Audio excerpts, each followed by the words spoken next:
I am joined by Dr. Stephen Heimsfield. He is a professor of metabolism and body composition at the Pennington Biomedical Research Center at LSU. He has spent decades researching obesity and weight loss. So, doctor, thank you so much for joining us today.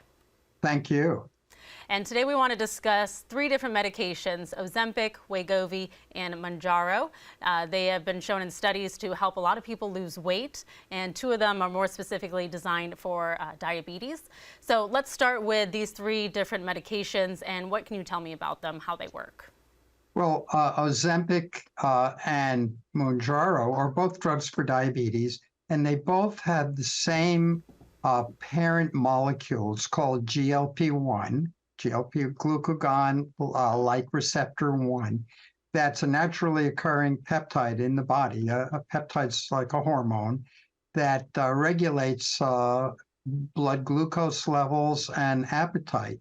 Both share the same general backbone, so to speak.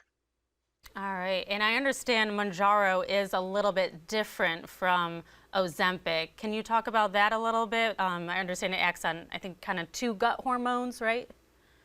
Yes, they're both different than the naturally occurring GLP-1 because they last longer in blood. Normally, GLP-1 lasts only a few seconds in blood after it's made by the body. These drugs both last much longer and have a stronger action.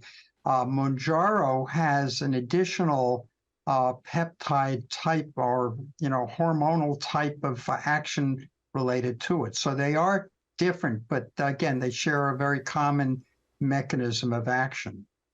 And what are some of the side effects that people could experience if they're taking either of these medications? Well, the side effects are related to the way they work. When you take these medications, you feel less hungry, your appetite decreases, and both slow the rate at which food leaves the stomach. It's called gastric emptying. And through that, you feel less hungry.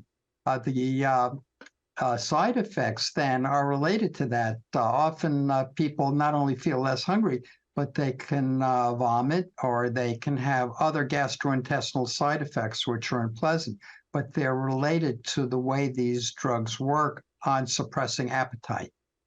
And can those side effects be serious? And do you also know how often those can happen in people? They're often in a mild form. They're very common in a mild form, but in a severe form, they're less common. They're rare. A few percent of people experience severe vomiting. And in my experience, I've seen patients hospitalized because of these gastrointestinal effects, including diarrhea. Not common, but they definitely happen, and they're not so rare that nobody's ever seen them. And I understand this can happen even after they stop taking the medication. Is that correct?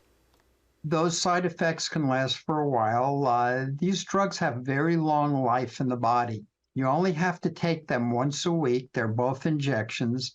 And so those are much longer lived drugs than we're commonly used to, which you take maybe one a day for high blood pressure or two a day. These drugs last a long time. So when you stop them, it can take a week or 2 or 3 weeks even before they fully wear off. Okay. Is Ozempic or Mounjaro, if somebody's looking at taking one or the other, could one cause more serious side effects than the other, or is one more common to cause side effects than the other? The side effects, as far as we know now, are very similar. The frequency are similar. Mounjaro seems a little more potent, but we haven't had studies yet where we use both drugs in the same study at doses for weight loss. We're still waiting to see those studies, but for the most part, globally speaking, the side effect profiles are very similar because they work the same way. Okay, and I want to talk on another subject. There's what people call nature's Ozempic. It's a plant form. Can you talk a little bit about what that is and what people should know about it?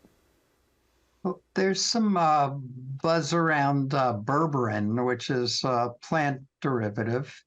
And berberine's been around for hundreds, if not thousands of years as a medicinal. There's very little actual study of berberine as a weight loss agent. And How that sort of rumor, so to speak, got out there, I'm not sure. But if you go to the Office of Dietary Supplements at the NIH, you can look at berberine, and they show the evidence available for that medicinal. And it turns out that there are really no proofs that it's a weight loss agent. All right, so maybe somehow it got buzzed on social media without much credibility. Yes, which is, as we know, is often the case. All right, Dr. Heimsfield, that's about all we have time for, but thank you so much for joining us today, and I hope you have a good rest of your day. Great, thank you. All right, bye. Okay.